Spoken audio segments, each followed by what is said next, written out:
இன்றைக்கி என்னோடய ஸ்டைலில் மட்டன் குழம்பு ரெசிபி தான் பண்ண போகிறோம். ஃபஸ்ட்டு வந்து குக்கரில் வந்து மட்டனை சேர்த்துட்டு மஞ்சத்தூள், உப்பு, இஞ்சி பூண்டு பேஸ்ட்டு, தண்ணி சேர்த்து ஒரு 10 விசில் வச்சு எடுத்துக்கோங்க.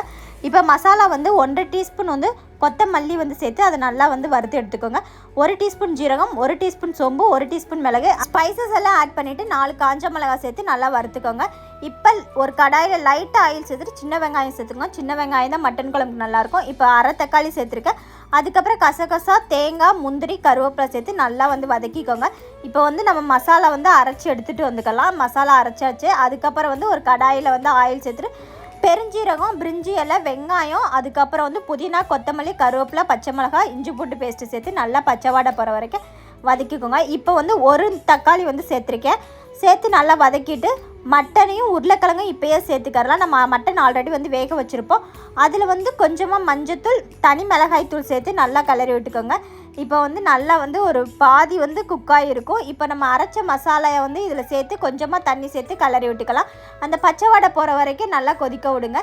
இப்போ தேவையான அளவு தண்ணி சேர்த்துக்கோங்க. நான் மட்டன் வேக வச்ச தண்ணியை சேர்த்துக்கிட்டேன். என்னோடய ஸ்டைலில் மட்டன் குழம்பு ரெடி. நீங்களும் ட்ரை பண்ணி பாருங்கள்.